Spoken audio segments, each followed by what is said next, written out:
Some of us are able to alchemize our hurt into kindness and trust. Others repeat the cycle, wielding their wounds as weapons. Cedar McLeod.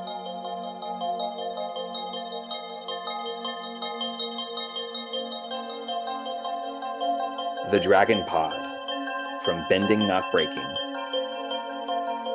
Book 4, Earth. Chapter 6, The Drakewood.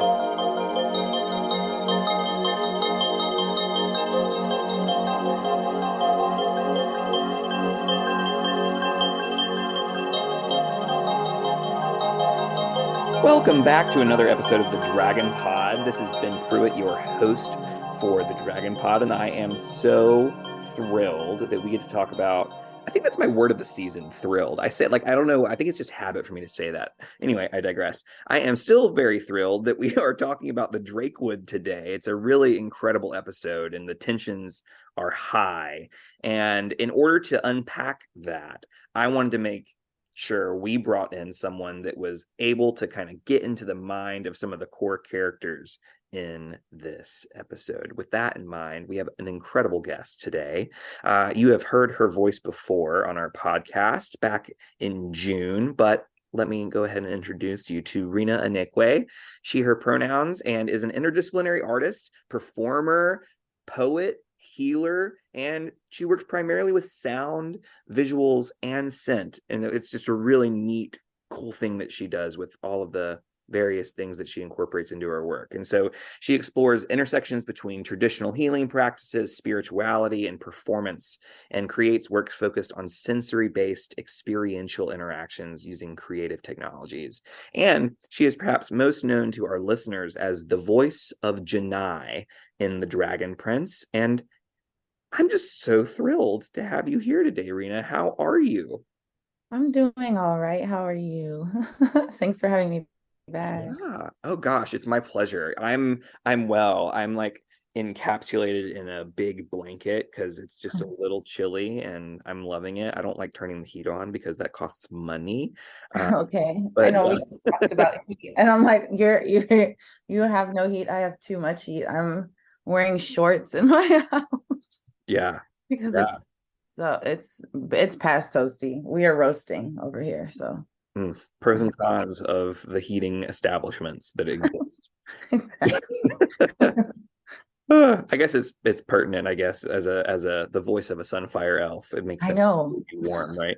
That's very true. I should be able to handle the heat. I actually do really I guess the heat and the fire do really resonate with me because I definitely thrive in hotter conditions, but there has to be some balance. There was one Absolutely. night where I had the fan on and I was like, this is crazy. 30 Yeah. something degrees. And then I'm scared that if I tell my landlord to turn it down, then they're really going to turn it down. And then I'm going to Yeah. freeze. It's a crazy balance, Mm, but we're going to get through it. yeah. Yeah, we're I going to get through believe. I believe it. in all of us. I know. Collectively endure. Awesome. Okay, well, Reno, we've learned a little bit about you on your last adventure with us on the podcast. I'm curious, though, if you could just tell us a little bit about you and what makes you who you are as a person, maybe even separate from not what you do, but just who you are, Wow, that's a big question. right? I know. Who am I? Oh my gosh, existential crisis begins, snowballs, runs out of control. I, you know what? It's funny. I've been talking to some other friends about this. Um, I think, as a person that creates things, I'm an artist Mm-hmm. and in different mediums as your introduction alluded to. And this year I'm tired and Mm-hmm. and I think it's really interesting. Last year there was definitely a focus on my work on grief because I think collectively we are all moving through a sense of grief Here, here. as we are still moving through a pandemic that is taking on so many permutations and so many things that are happening in the world, socially, culturally, politically, but also just environmentally. And I want to be a person that is not tired. But I think these are Me too. right? Like, how do we stop being tired? Ugh. I did a piece on Thursday. I performed, and it was called For the Weary, and I was like, dang, I made another piece about being tired. The hell's going on? But then I'm like, all my work this year has been about being tired, and I love a nap. I am your number one girl for a nap. Mm. And I need more naps. I'm like, I don't really think about time in a linear sense, but at the same time, we are closing this year. And so it's weird. It's like I still do mark the time within the year as everyone else does, because I think because of the speed of things, especially in December, it just starts to really ramp up. But I don't know. Who are you? I'm tired. Yeah. Not the No, I answer hear you. I was gonna give, but yeah, I think in this moment, I'm a bit fatigued, and I'm looking forward to not being a fatigued individual going through the next cycle that we're about to embark upon. Again, I think that there needs to be some levity from that. There needs to be a break from that. And so I'm just thinking of restructuring in terms of, establishing or reestablishing better boundaries. How are the things that I'm involving myself in right now not allowing me to provide myself with enough rest, or give myself enough time to do the things that I want to do. I want to just lay there and not do anything. Like, that's also part of me. Yeah, I mean that's a typical sign of burnout, is the Right. right, is the desire to just lay there and do nothing and Right. for extended periods of time. Like, most people don't want to just lay there and do nothing when we aren't burnt out. Exactly. But And I don't want to be burned out again, because it's happened before, honey. yeah. And so, and I was like, these are the signs, girl. It's looking like, it was like, you want to go back to therapy too, because that's what happened last time you got burned out. I'm like, yeah, maybe.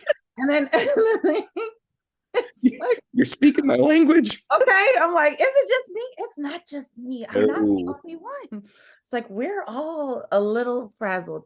And I know it's because of Yep. the things that we're moving through right now. Because you and I, we both discussed, we're both moving. That definitely contributes to that type of, Yes. thing. But it sucks when you're like, dang, I'm trying not to burn out, but I think I'm a little torched. I missed that turn. Like, Yeah, exactly. Like, how do we go back? yeah. Is there a detour? How do Where's the we? reverse? That's what I'm saying. So I've started a thing now where I enter the year. I take the whole month of January. I know that everybody can't do that, but I'm like, I urge people, if you can at least take a little extra time to transition back into the next year. I've just decided, I'm like, I'm not doing anything. I've now relegated it to only doing, say, one thing that I find enjoyable, which is soundscaping something. Yeah. But I'm not doing any. I'm going to Mm. just do a lot of nothing. I'm also getting out of the cold, thank God. Yeah. I do not thrive in the cold. I don't understand how I was born in a cold part of Canada, have lived on the East Coast for a long time, and still don't understand when winter is coming in, what's going on. I'm still confused every year. So it Every goes. Yeah. Wow. Well, you've given us a beautiful insight into your life and where you are and how we are all connected to that similar feeling. So thank you for inviting us into that part of you. I would love to move on into our next segment, which is the primal source. Yes. And I'm really excited for this because you are a pretty incredible primal source for this particular episode, the Drakewood. And we're always grateful to have our guests, but in this case, I'm really excited. I'm going to stop saying thrilled. I think I've literally said it in every episode so far. It's a great word. It really is. I think it's just habit, though. So I Oh think yeah. like break the cycle, so to speak. We're going to get to that in a minute. Yes, we're gonna pop into that. um, but yeah, so I would love to just kind of ask you some what are the inside details? What are the deets about the making of this episode? I'm curious if there was anything that was interesting or fun or something that just you think of when you think of the making of this episode that would be fun to share with our listeners.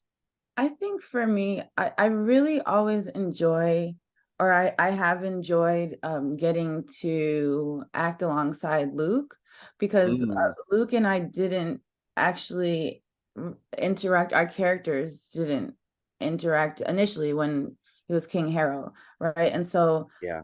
I remember when I saw that he was cast, I was like, oh, this is so cool, because we met at the first set of seasons. We met at the rap party, and that was the only time. And because I I was going back and forth. I was in Vancouver at the time. So I think that, and also this was pre-pandemic, right? So oh my gosh, that's how we're marking time. Pre-COVID, we would all be in rooms together and whatnot, which that was also really that I miss, but Yeah. I understand, things change. And so for me, whenever I get to do a session, I because I'm also being beamed in. Everyone is kind of virtual, right? Because everyone's in different places.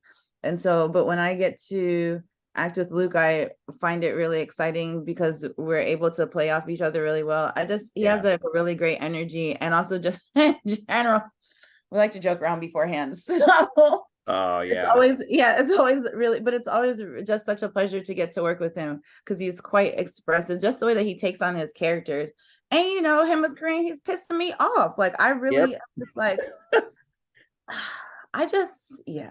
We'll just stick it to this episode, but I'm just like, what, Kareem, like why do you keep coming for me?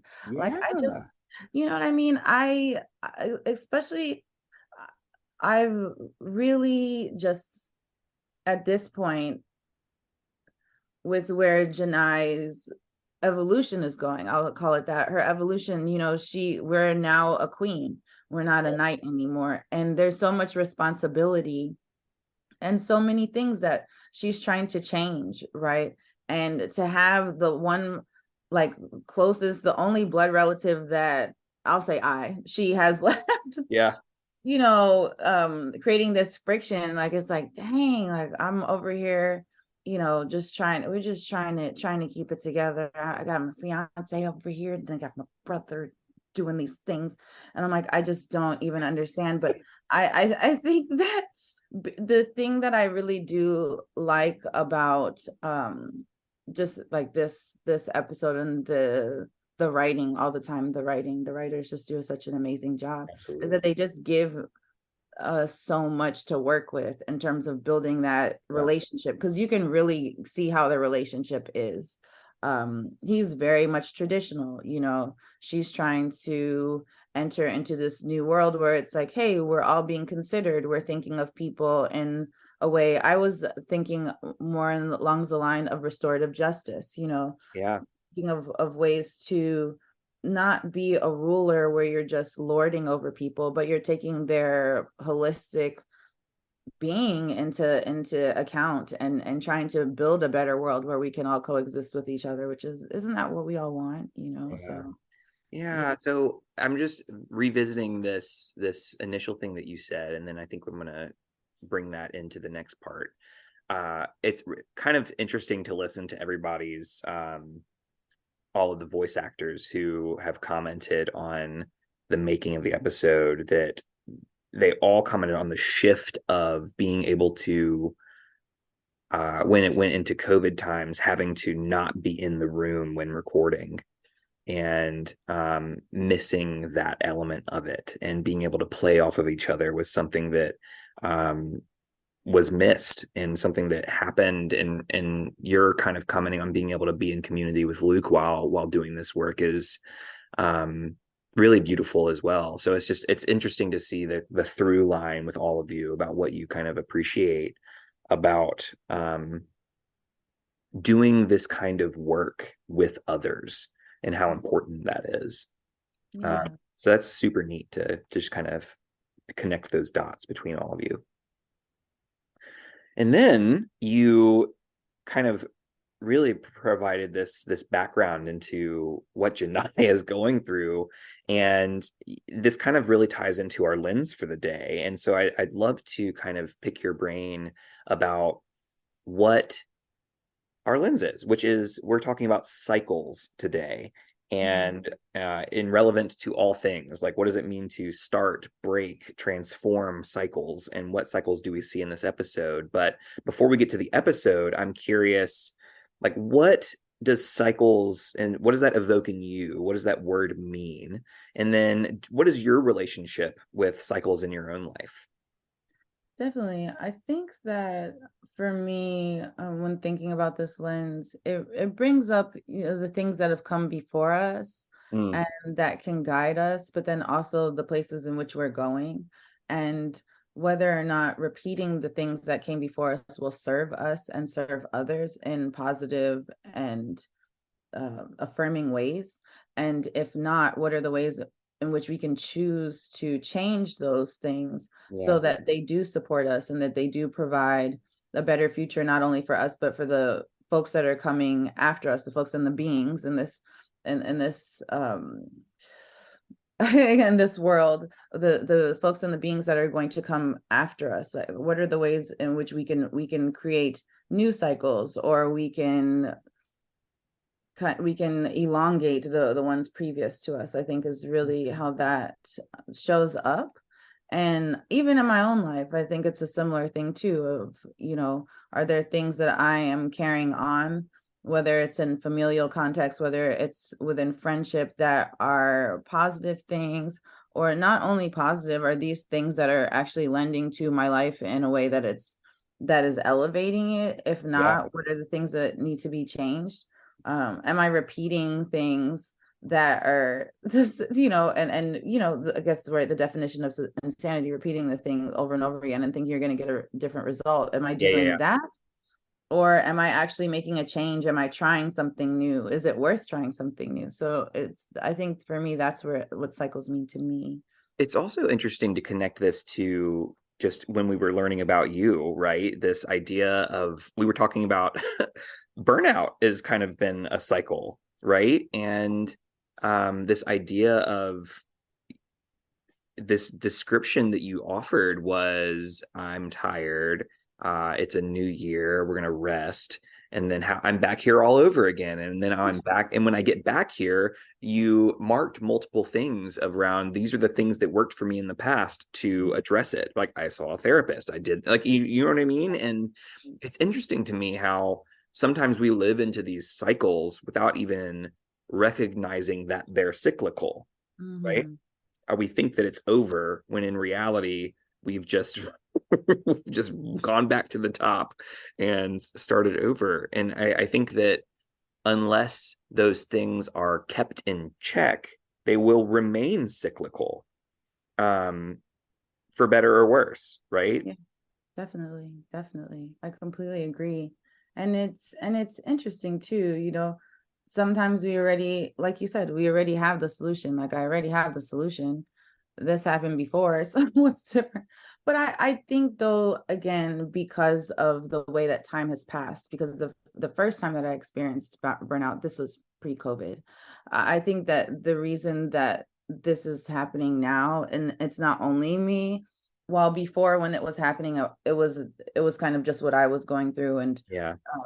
it's attached to, I would say right now, the increase in productivity at a really elevated rate Mm, across many things. People wanting content faster, people wanting products faster, people wanting, and this is across all so many things, and release, and thinking, yeah. everything is open back up. We need to go at light speed. And I'm like, but why? I thought when we were quarantined, we had all slowed down. I mean, at this point, I'm like, shut this bad boy down again. Shut Listen, it all down. Like, I'm here for it. Like, okay, yeah, like like let's go. Shut it can we make that a down. yearly thing? Yes, like what is the problem? Just shut it down. I don't understand.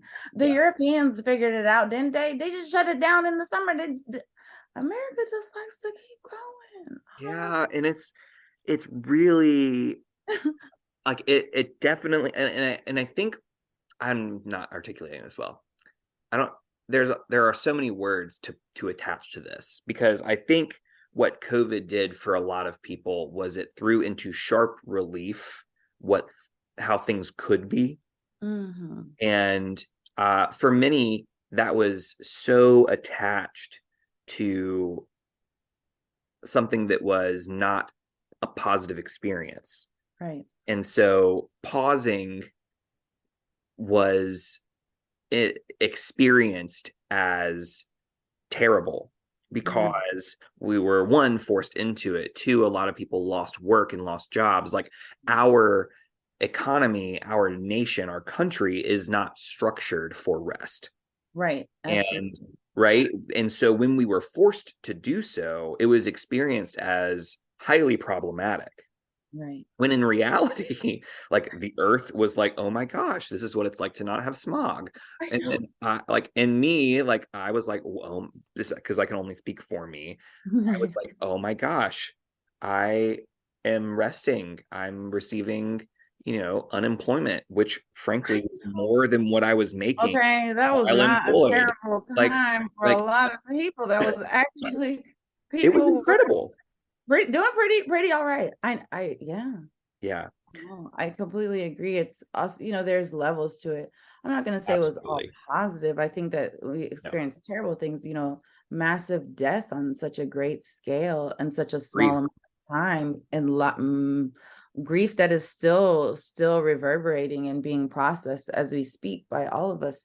And and the Yeah, thing is, there's so many different perspectives, and I also do recognize that we all live in different places, and so it's also relational geographically what people experienced. I'm in a densely populated area, so my experience for some opposed to somebody who is not in a densely populated area, who is not as close to people, it's completely different. They would not understand why we do need to quarantine them in this way, because they're not seeing people or being bumped up correct. next to each other. So I'm very cognizant of that, because I didn't understand it until I actually went down south and saw how space is there. Just space in Yep. general. It's a concept, as opposed to being in New York City. And so I completely, I empathize with folks processing it in different ways, because we all had different lived experiences during that time, no matter where you were in the world.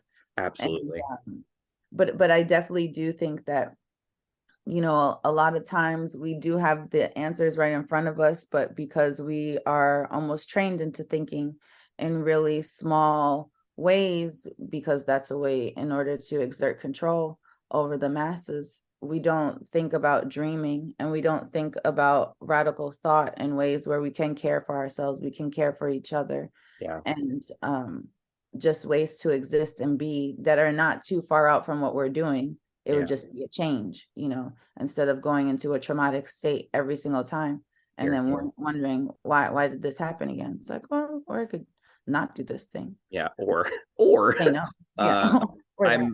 I'm reminded, and this is not the first time we've referenced the Nap Ministry on the podcast, but Trisha Hershey in 2016 started the Nap Ministry and recently came out with a book about how rest is radically resistant.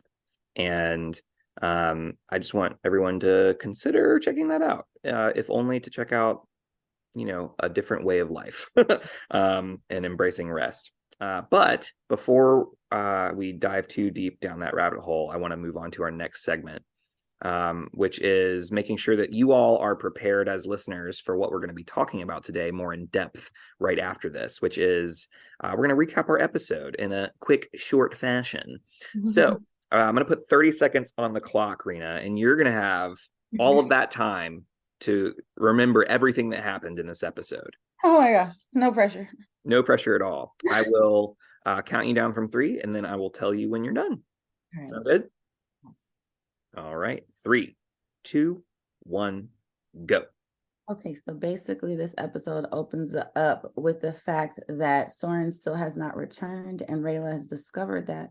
And then we kind of fast forward to the fact that Soren did not return because he is in the pit of despair with this big, am I allowed to curse on here? Big ass dragon. Yeah. And so I'm just checking it. And so this big ass dragon who is not feeling him. So then they start looking for him. Oh, damn, I have 5. Don't know. And then it fast forwards to the fact that Stop. That's your time. Yeah, that was like a successful covering of the first 30 seconds. Literally the first, what is that? The first two minutes? Was that? Yeah. You nailed it. Really good. Nailed it.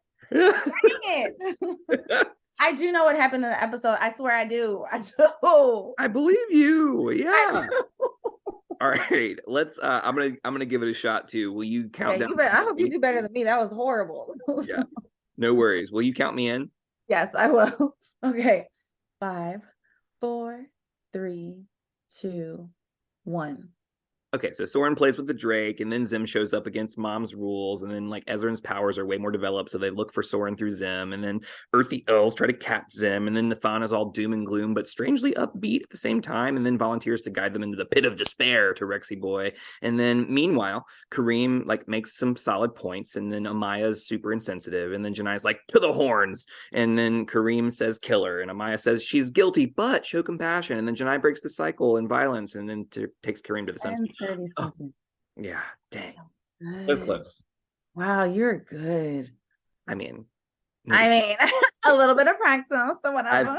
I might have been doing this for like 4 years. I know.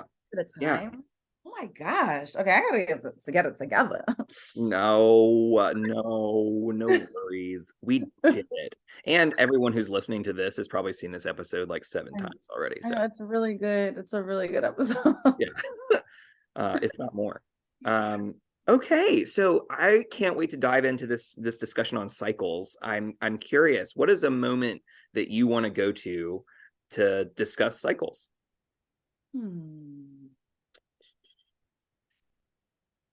I think that since I didn't even speak about what Janai did, we could start off talking about I don't know, actually. I think it's interesting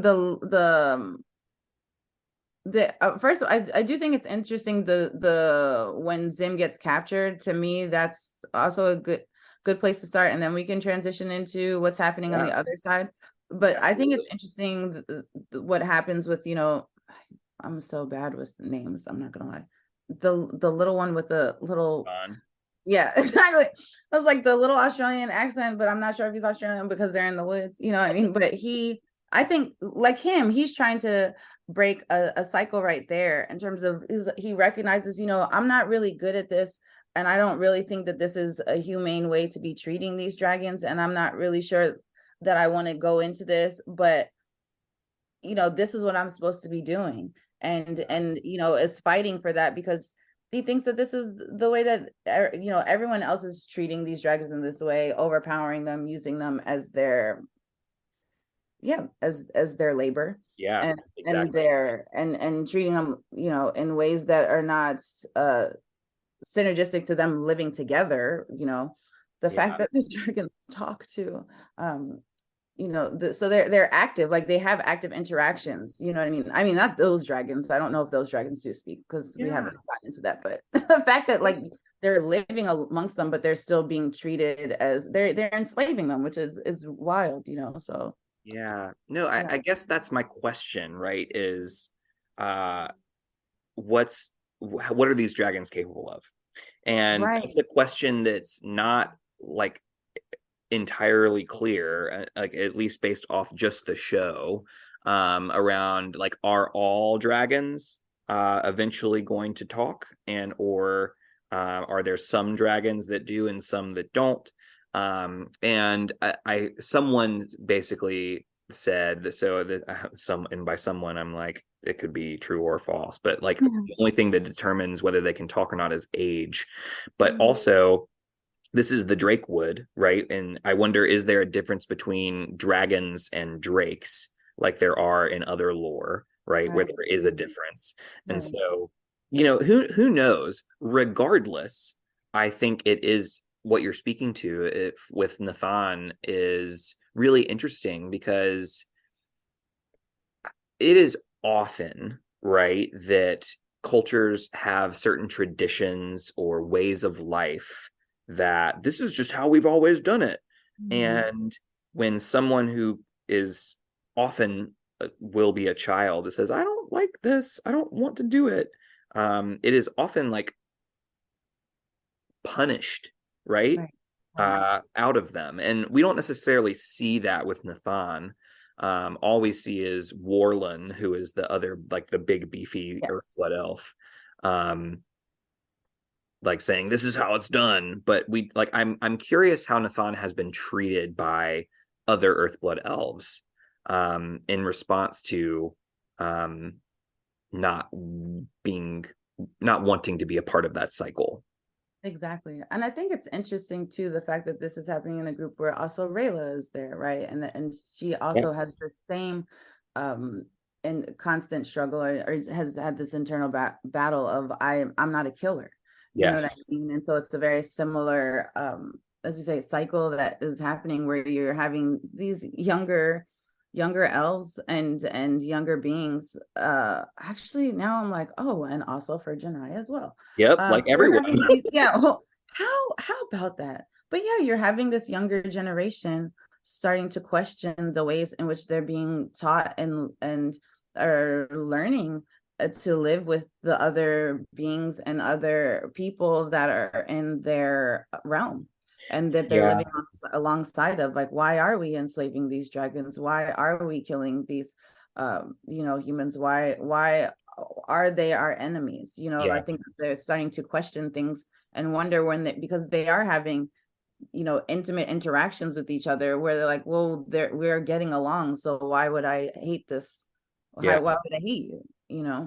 Yeah. And there's two things that really complicate this. One is Soren, right? Hmm. And it's not in this episode, but like Soren befriends this dragon Right. and shows that there is another way possible.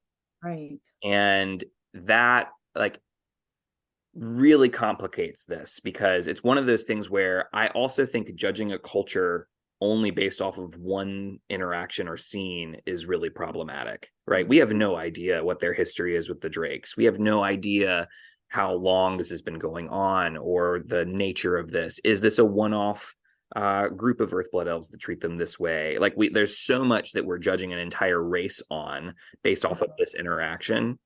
And the fact that Soren is able to come through and illustrate that it is possible to do another way really suggests that the show is arguing that this what they're doing is not okay. Mm-hmm. Mm-hmm. Which is really interesting to me. And it is it reminds me of like toxic masculinity in the sense that that is something that is passed down of we have to do it this way, and if you don't do it this way then you're a coward, you're weak, you're other not so appropriate words, right? Like and I wonder how much like Nathan wears flowers in his hair, and I wonder if Nathan is being coded as queer, Mm-hmm. which leads me to Terry, who is not in this episode. Yes, yes, yes, exactly. I also was thinking about Terry as well. And Terry's, you know, uh just revealing that the fact that he's like, this is how I feel, and this is how I see myself, and they weren't listening to me, and I wasn't treated well because of it, but I'm me, and that's who I am. You know what I mean? And again, breaking that cycle, and not fitting into the mold that was made for him, and saying that this is how I see myself, so that's how I'm going to show up in the world. And so it's so interesting. It's happening across so many characters Right, that, it's you know, consistent. yes, it definitely is consistent, which as we're pointing out different characters' struggles, and then them overcoming those struggles, the ways in which they're dealing with them. And Yeah, and I think even for Nathan, I'm thinking about all the Earth I was like, do they wear flowers too? right? I don't think so. I don't see any I don't, flowers in yeah, women's hair, right? exactly. And even yeah, and even for Nathan, even if he isn't queer, he's expressing himself in a way that's not fitting necessarily with these very hyper masculine, Yep. I would say like alpha male types that are dominating these dragons into submission so that they can use them to do terrible things and to attack people. You know what I mean? And so yeah, I just think that the even because he is that young too, just the ability to express himself in that way to strangers, where he's Yeah. like, you know what, like I don't even like this. Yeah. I don't like doing all this. So I think there's there's a takeaway here that I kind of want to just uh, make explicit, Yes. which I think there might be two that are kind of bubbling up as I speak. The first is when cycles are a part of culture, it seems as though the dominant part of whatever is in control of the cycle will do what it can to continue the cycle. Mm-hmm. So I can think of hundreds of examples of that outside of the show. For slavery, for instance, like white people were all about trying to maintain slavery for hundreds of years. And they did everything they could to do it and can maintain that control. If we go to something about another form of oppression, for instance, queer communities, right? Like, okay, the people who are in power and privilege, the cycle is to push away and put down and not acknowledge queerness, right? And it has been continued to do that, to do so over time to maintain that cycle. And it requires, so that's the first part of this. The second half is that it requires people like Nathan to say no. Mm-hmm. It requires people to be an upstander, like Nathan, like Rayla, like Ezrin, like all of our young people on this show, to say no more. I'm not going to do this. This is not okay. Um, but what we're realizing is that while we don't see evidence of Nathan being targeted for ridicule or bullying, it seems like it's a culture that probably would. Right.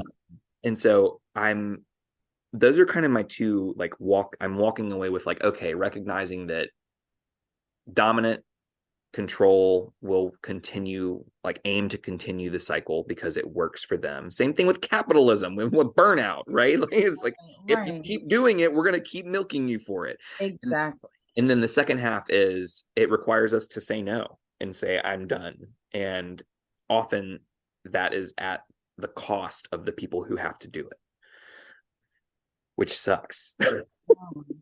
It's like you have to do all this other work as you're already fighting for your life. Like, you know, even for Nathan too, I think that definitely we can see that.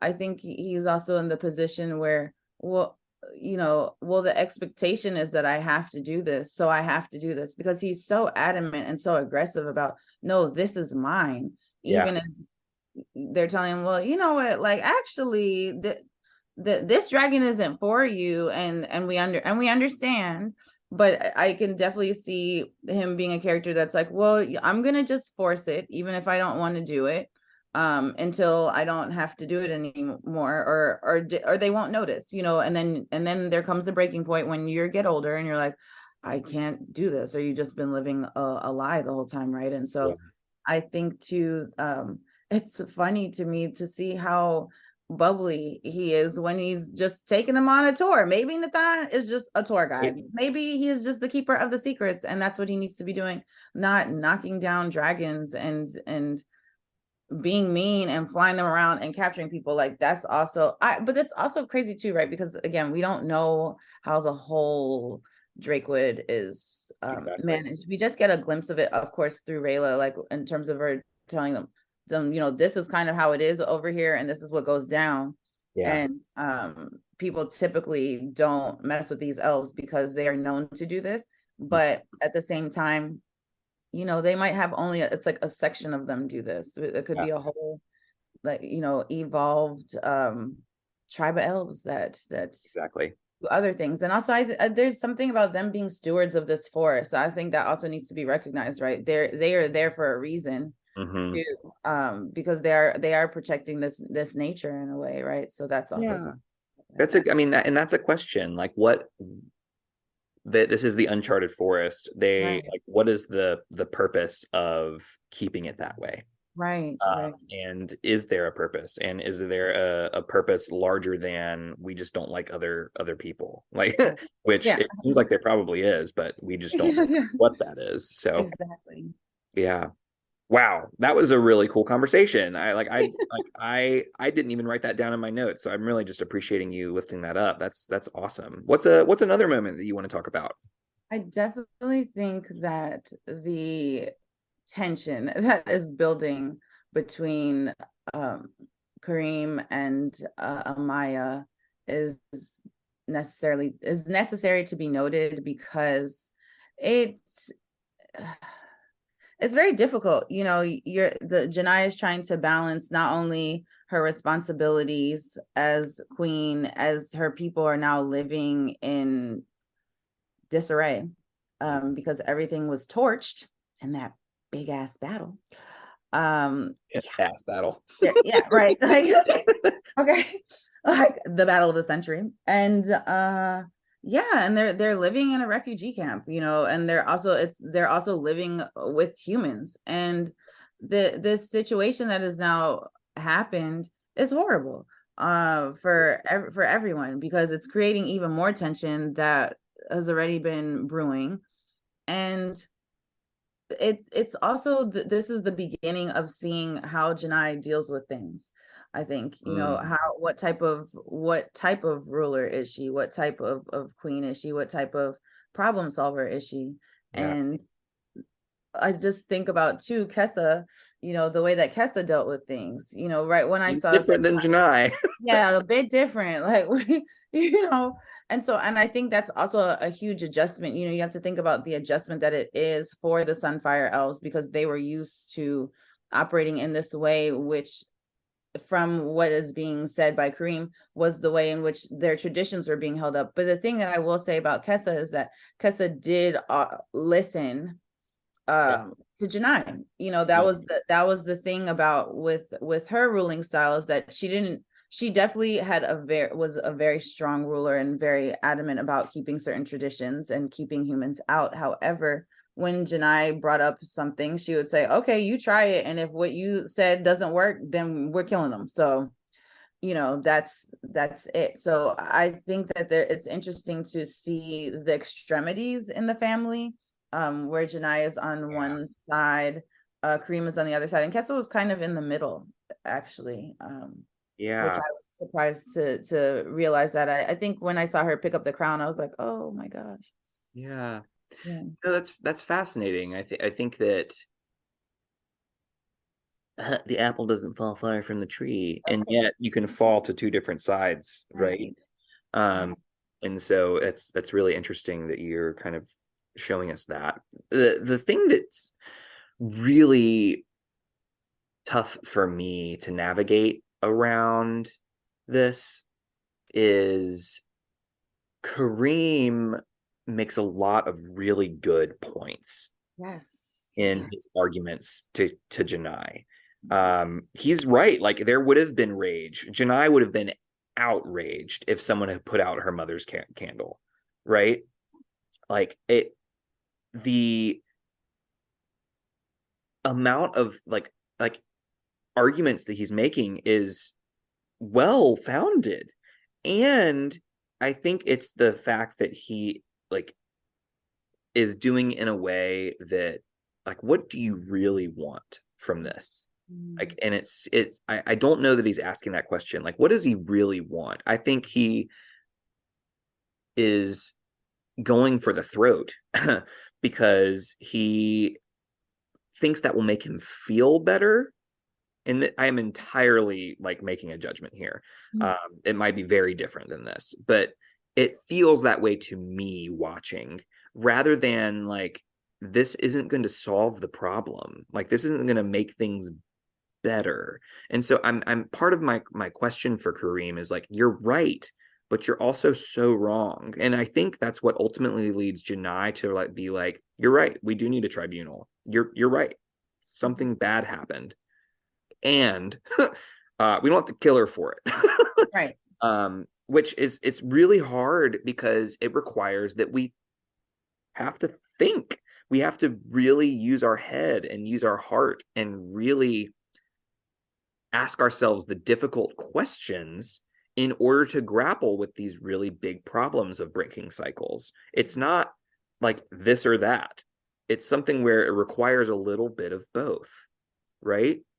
And both I use just because a little bit of a lot more than both. It requires input from many sources rather than just from one.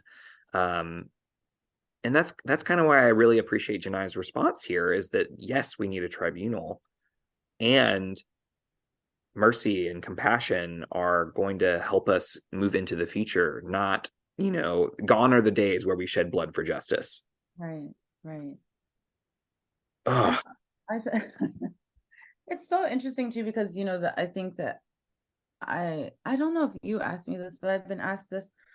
How are you different than your character? And I think for me, there are things that Janai does that I personally wouldn't do, and then she does things that she probably wouldn't, that I do things that she probably wouldn't do. Yeah. Just because we're different people, even though I'm voicing wild. But I think it was interesting that the architect was allowed to live. I mean, yes, I agree with that. I think it would have been nice to hear from the elf that his soul candle had gotten blown out, Right. because it was what happened to him. And I just remember seeing his expression. Like, I wasn't sure if that was the thing that made him feel better necessarily. And it's the result, and the again, having them work together, the humans and the Sunfire Elves work together to build something that is sustainable in the long run, and would allow for soul candles to never have a place where they would never be blown out, definitely is a way better solution than killing or chopping off the hands of the person who did a horrible thing. I mean, her reaction was so nasty that I was like, dang, so we have a Karen in the camp. That's really out of control.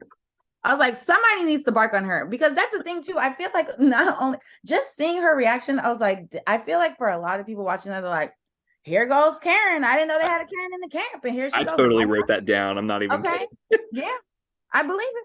I was sitting there, I was like, because when you watch the videos of the Karens and you're like, oh, girl, if it had been me, and I was like, wow, they put me in this situation. And then of course, and then she starts crying, as they always do when they're the ones who were in the wrong in the first place. So I was like, this is also a pathological thing that I think is interesting, that is mirrored that in society now, in our society right now. Absolutely. Where we are having these interactions specifically with white women. And so I thought it was really interesting too. And you're having the Sunfire Elves who are Black.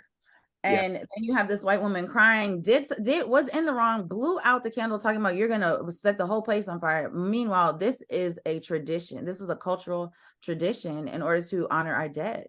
Yeah.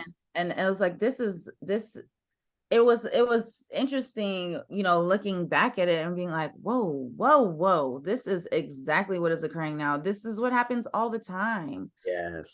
And how do people deal with it, and be able to respect both parties, both of the cultures that are coming to this. And and putting her in the position where it's like, okay, now you are going to dedicate your life's work to working together with this tribe of elves, in order to not only understand them, but to now make design where you are considering other people besides yourself and only your experience. But then I was asking myself, I was like, but how do the Sunfire Elves feel about that? Because it has been a culture of blood for blood. You violate something, you get punished. So Should Yeah. they have taken a hand? No, I'm not saying. Well, Should they this have cut off her hands? you're pointing to something that's really important, right? Janai's decision isn't perfect, No. right? No. In any way. And what it is leaning into are these newfound value, maybe not newfound, but these newly embraced values that Janai is aiming for her people. Mhm. And what that does is twofold. I think I'm going to go back to Kareem for a second because I think it's helpful to illustrate. Like Kareem does this thing where in this episode where he calls out Amaya, and when it's convenient for him, he calls Amaya Janai's betrothed. Right. But when it's convenient for him, at other times, he calls her other things. Right? In a way, in order to convince Janai, hey, even your I forget the exact languages, your betrothed is putting this situation down. And that's ultimately one of the points that leads Janai to lead to a tribunal. Oh yeah, absolutely. Her reaction, it was so surprising when she was like, "Oh, they just eat cake," and I'm like, "What, girl? What, girl?" Two cakes. I know, two cake, two. Yeah. But, Well, but that's also the thing too, that the difficulties of when you are having, like in this case, interspecies relationships, or interracial relationships, or I want to say intergenerational. Is that correct to say that? I just Yeah, think I like think that's when people are different. different communities, right? That's exactly different. Thank you. I'm like, well, yeah, people different ages get together, and you're gonna go with different things that happen, different cultures, different races, different classes. You're always gonna have these areas where you're not gonna understand each other. And so then it's like, what do we do in order to understand each other and to be open that other people are having different lived experiences, and that you don't disrespect them just because you don't understand them or they're not known to you, Yeah. And the reason I lift this up to go back to your original point is like following that line, he says that they will think that you have lost sight of who you are. And he says they. And he's saying that on behalf of Sunfire elves. And this is a pretty common tactic for working to convince people that you are correct. You'll use the invisible they or the invisible we. And like, who's they? Do all Sunfire elves feel this way, or are you projecting? And Kareem, like my belief here is that he believes Janai is losing her way and losing sight of who Sunfire elves are supposed to be, in quote, like supposed to be. But the invisible they there really kind of illustrates to me that this is a him thing. And the reason I say that is because we don't know how all Sunfire elves feel about this result, which is exactly what you were talking about. We don't know if they're like, this is a terrible idea. We don't want a human designing our space, right? Or we don't know if they're all like, super cool. We love that idea. Like, we have no idea without being able to actually receive that data, right? And the other part of that is you mentioned something that I think is so important, is that Giannis didn't have a chance to speak, which is the elf that had his candle blown out. Yeah. And not having a say in the harm that was done to you, not having a say in the justice that is trying to address that seems problematic. Yes, yes. Because the harm wasn't just like done to the Sunfire elves like at large. It was done to him. Like, right. What was the repair that he is going to receive that is well? And I think that it's worth asking that question. Yeah, definitely. I know, and that's why I started thinking through her decision, through, I guess, the lens of restorative justice, because when that is enacted or that is brought to the table, the person that is harmed has a say in the ways that they would like to for the justice to be I guess manifested, the way that the justice is to be carried out, in a way where they're actually involved in it, which a lot of times, in the current ways in which the penal justice system that we operate in now, it does not provide for, and so I think that's another thing too, that when these rulers, even the like this younger generation of them, Ezra included, Yeah. and Janai, when they have to make decisions, they're not always going to make decisions where they can, or they are taking into consideration every single person, or even the specific people that are being harmed, because they have to think of the whole entire populace that Yeah. they are in charge of. And so they have to think in ways where people might not actually like what they're doing. Some people might actually be on board for this because they're like, what, I'm tired of this. My whole house got burnt down. I'm over this. There has to be a different way. Because this is not the first time that there's been a battle. This is not the first time that they've been attacked. But I think in this way, probably even in their lifetime, like there have been battles previous to this, which we know from history. But in this way for them in this moment, for some people, they're like, yeah, I'm ready for the change. And then for others, they're like, nah, go and eat those people up. Because we have fire. Like, isn't that what we're known for? And it's true. It's whole thing of what we're known for. When you brought that up, that really brought up something in my mind too. Yes, Kareem is really holding on to this thing of like what we are known for. We are supposed to do this. We are supposed to do that. We are known for this. We need to operate like this so that they don't, again, this proverbial they doesn't think that they're weak, because that's also part of it, right? How do we regain our previous And that's standing? what's so hard, right? Yes. Because you want, like, it goes into this idea of tradition, right? This idea that um is like certain things were put into practice that accomplished a goal at the time it was created. Yeah. And it was helpful at that time because you were either didn't have the ability to do things another way. You were unaware of how that there was another possible way to do things. That, like, I think about the transformation of like an eye for an eye, right? And how, like, well, we learned that was not okay, so we're not going to continue that tradition into the next thing, right? We learn, and therefore we change. And what often happens in this cycle is we in this change cycle, we try to change, and people are like, no, no, no, no, this is how it was supposed to be, this is how it's always been done. And that phrase, this is how it's always been done, is trash.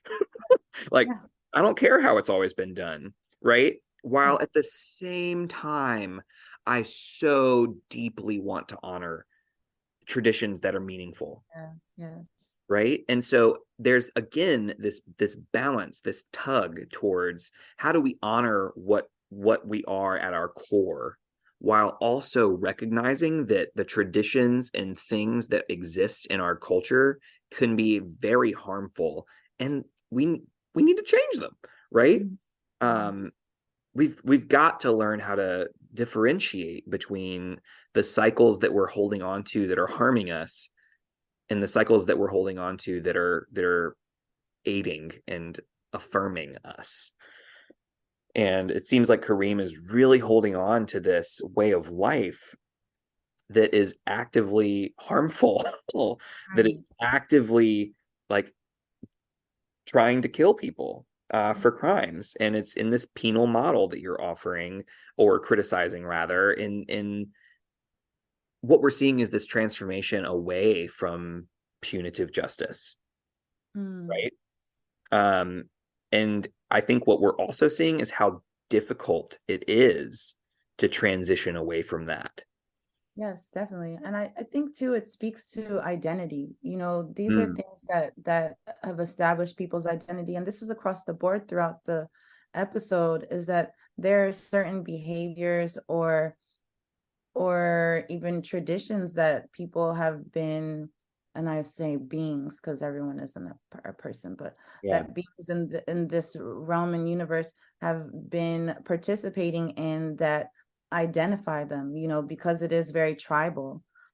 these are the things that the moon shadow elves do. These are the things that the earth blood elves do. These are the things that the humans do. These are the things that the sunfire elves do. These are the ways in which they identify themselves, the dragons, So it is very difficult when now these things are upended, especially due to violence, because then in that moment when you're trying to re-identify yourself or grasp at the things that affirm you or say this is who I am, even the question you asked me, who are you, how are you, right? These are the things that I identify as, and without them, then who am I? And is this the time where I can actually process this? Even I think Soren is a great example of a character where it's very difficult for him constantly, where it's like, I was known for doing this thing, and now all of a sudden I have a conscience about things because I know that this isn't right, but now I don't have my family, so what does that make me? Who am I? And so I think him being like the King's Guard, that's a thing where he's like, I know I'm doing the right thing, and so I identify as this. But even still, like, at the end of the episode, I know I fast forwarded, like all of a sudden who walks out of the leaves, all of a sudden again, the questions of identity and like what I'm doing, like that's my sibling, you know what I mean? Like who am I without these things that root me or anchor me, or are the things that built me as a being in this world? Oof. Yeah. Oh my goodness. Like I am so thrilled this is the lens we landed on, because what a rich Right. conversation this has been. Like, oh my Yeah, I goodness. didn't even know the places that we would go with this, but I know it was so difficult. I was like, I don't know what to. I was like, wait a minute, it's all here. It's all here. Here. Yeah, I am. I would like, Nathan was such a weird character to me, and now I'm like, I love him. I know, and he's really trying. Also, it's just so funny how he's like gingerly, like I just really like his character. It's just like nothing is a big deal. They're like, what in the world? Like he's just. I won't get into the next episode, but I'm just like, I hear you. Yeah. it's so hard, but yeah, but he's. I do like that he's just so honest. He's just like, Yeah. this is mine. It's like, actually, I don't even like this. Like, I don't.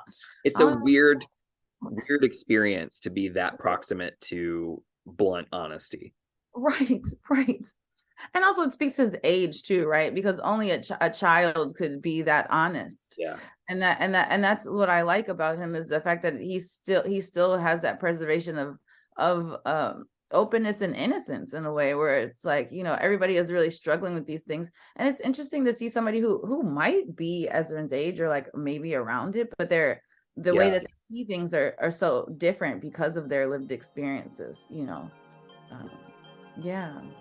Wow. Okay, well, let's do this. We're going to take a short break, and then we'll come on back for our final 2 segments.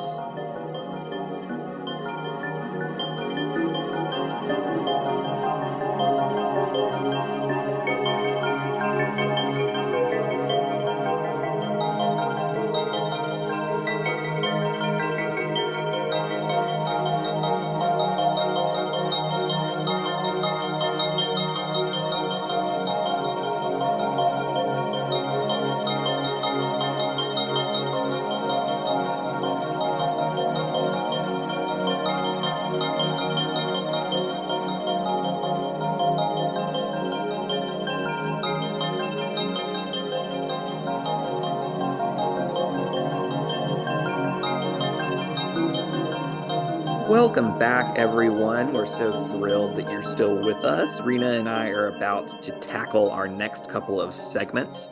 And the next thing we're going to do is the Lens MVP. We are aiming to present the award for Lens MVP for the Lens of Cycles today. And so both Rena and I are going to nominate a character that we believe should win. And for those of you who are joining us for the first time, this is a character in the episode that exemplifies the lens, for better or for worse. And so this is a character who's like super into cycles or super not into cycles, or something attached to it in a way that Rena and I are going to argue. And so, Rena, I cannot wait to hear your nominee. Who are you nominating for this award today? I nominate Janai. for a lens. A likely story, of course. I mean, well, not obviously, but there's reasons. I have things to back it up. Okay, all right, bring it on. In this episode, Janai shows not only the inner conflict and turmoil that there is with trying to enforce previous traditions and cycles of, in this case, punishment and justice, but she breaks away from that, realizing that in order to usher her people and all the other beings in this that are trying to coexist together, that there needs to be a change. And so she makes a huge change in the way that things are done. Now people, the humans and the Sunfire Elves, will have to work together in order to build a sustainable future for both of them. And so I think that that's exemplified, rather than just dealing out a sentence of death as a solution, and really thinking about how can we continue to build together and to understand one another and provide solutions in order to do that. So that's why I am nominating her, because she was caught in a cycle where she does hold the tribunal at her brother's suggestion, but then uses the tribunal to change the traditions that are really dealt on a black and white, just on a binary, basically, of yes or no, good or bad. So yeah. So I'm hearing that you're arguing that Janai is good at breaking the cycle here, or Yes. at least changing it, right? I think, yes, exactly. I think she's a cycle breaker. And so that's why I'm nominating her All right. for MVP. All right. Well, I hear you. I think Janai is a good suggestion. I think that I'm gonna just push back and argue that Kareem should probably earn this award for cycles. Really? Yeah, you heard it. You heard it straight from the mouth of me. Oh. The way I'm going to argue this is I think Kareem is unaware of how affected he is by these cycles. I think he's caught up in the cycle so much, and the cycle is working so well that he's not questioning it. And that to me is so reflective of real life that it hurts, which just is really painful for me, because I'm in school about, like, I'm in school for social work right now, for people who are listening, and thinking about my work on, like, trying to break these cycles of oppression and harm is really tough to watch when here it is on the screen, just blatant in front of you. And Kareem is really in it and is doing his best to go from, and I guess I'm going to bleed into a couple future episodes, but he's arguing this point thinking he's going to accomplish something for the Sunfire Elves tradition of maintaining this image of what Sunfire Elves are, quote, supposed to be, when missing out entirely on what Sunfire Elves could be. And I think that this idea that he's so locked in is preventing him from ever breaking it. And so I think he's so locked in that he can't even see it. So we have Janai on one end, right? Right? Like, nope, I see it, I'm breaking it. And then Kareem, like, what cycle? Exactly. This is not a cycle. This is a way of life. Exactly. Yeah. So if you want to vote for Kareem, you can find us on Twitter. If you want to vote for Janai, you probably shouldn't go to Twitter.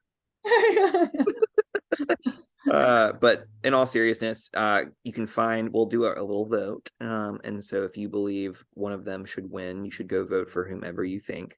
And you can find that on Twitter, and that'll happen in the week releasing after the podcast. So make sure you're staying tuned to our Twitter feed, BNB_pod. That's where all the cool people are. All right, Rena, that brings us to our final segment, which is probably my favorite segment, which I also say every time. I feel like I'm just repeating myself a lot. I need to stop. So I think it's part of it, right? I guess it's part of it, right? It's familiarity. People like anyway, gratitude. I'm curious, who is a character from this episode that you are thankful for and why? Um, I'm thankful for Amaya. I Ooh, am.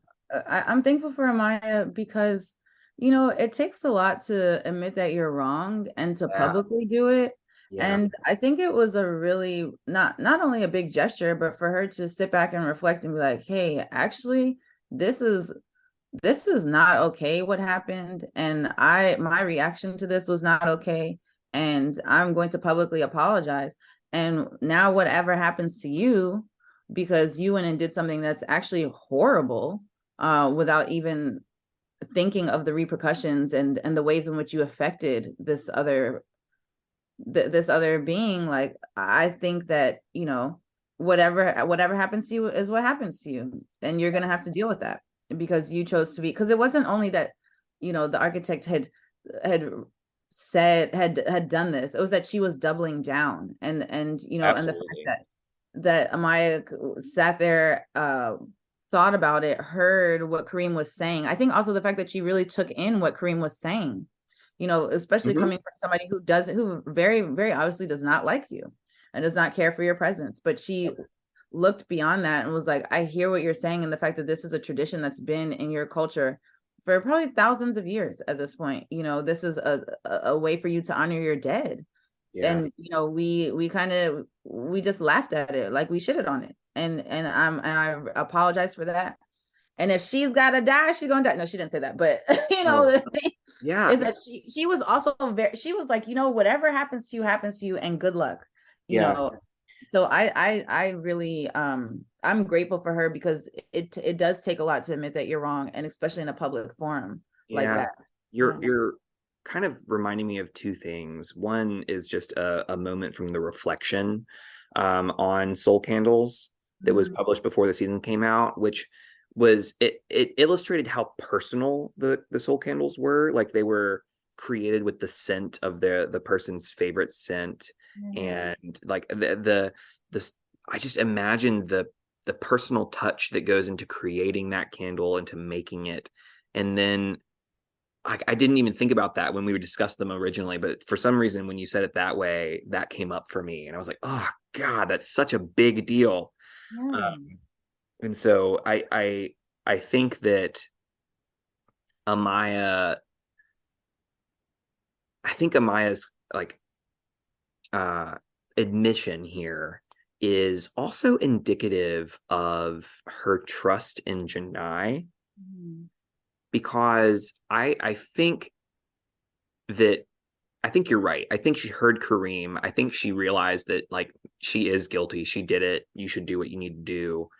And at the same time, I think it also illustrates how much she has been with Janai over these past 2 years, and how much their relationship has shaped each other. Right? It's not that she thinks that Janai is going to kill her. I think she says like it you're going to get what you deserve because you did something wrong. And I trust that Janai is going to do something that's fair. Right. Exactly. Um, Exactly. Yeah. and that's scary to trust someone that much. Right. Wow. So I guess I'm grateful for Maya too. Wow. Okay.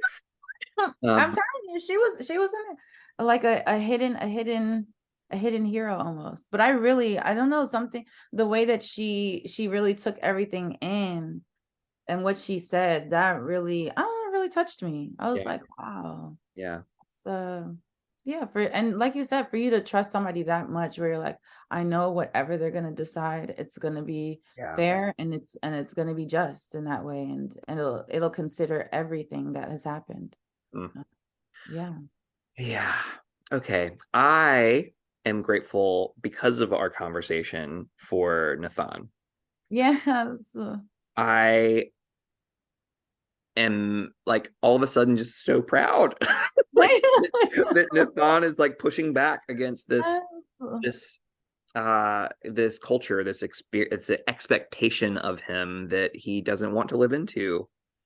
And that's so hard. And I get it. And I'm just like, oh, that's I want to be a little bit more like you. Um So yeah, I'm really grateful for Nathan and for teaching us what it looks like to not do what is expected of you in the best way. Exactly. I just love how his whole demeanor and body language and everything changed. Yeah. And I think that's what happens when any of us makes a decision that does not sit well with us, that is not in sync with our own worldview or our values for ourselves and the things that we want to do. It's really that the whole thing of cycles, breaking something to not only see it for yourself, but for what the future could look like for others, Yeah. you know. And even in his small way, he might not realize that's what he's doing, but I definitely think that it sets it up for that, because all of a sudden he's now created a relationship with other beings in the realm, Yeah. Yeah. that he normally wouldn't even have had this type of interaction. And so, yeah, I just thought that was really beautiful in that way, where it's Mm. laying there too for us, it's just right there. Yeah. Oh, well, that brings us to the end of our time. Before you go, I would love if you would like to be found. Is there a way that you would like to be found by our listeners? Sure. It's funny. I have social media. I have multiple levels because I live a multi-layered life, right? Oh my God. Yeah, You yeah. can always I'm on Instagram as DJ Lady Lane, Okay. and also a space for sound, which is more of my artistic practice things. And the same thing on Twitter, and yeah, on Twitter. Definitely on DJ Lady Lane, I'm a bit more active. I'm not very good at social media, but I try. And yeah, and my my website, you can always, check out the things that I'm doing there, and calendar, whatnot, at a spaceforsound.com. And if you have, I guess I'm like, yeah, pop up on me there, on in the virtual interwebs. I'm somewhat responsive. I really do, come on the weekends. That's when I Yeah. show face. During the week I try not to engage unless I need to promote something. But yeah, on the weekends, I'm very active on there. Love it. Um okay, so definitely, yeah, Instagram, and well, Twitter, as long as it's going to be there. Who even knows what's going Yeah, on? who knows, right? Gosh. Yeah. Yeah. Oof. Ugh. Well, you can also find us on all the things, everybody, at BNB_pod, Twitter, Instagram, even TikTok. My co-host for the regular portion of the podcast has a running TikTok where they post fairly often about random things. So if you're curious, you can check it out. But more importantly, if you are enjoying what we're doing this season, I highly recommend checking out our Patreon. We are trying to get enough to make sure that our producer is earning a living wage. And so that's something that you want to help out with, you can support us there. And, even if a one-time donation, we'd love it. Go on. It'll be great. No matter what, you're the best.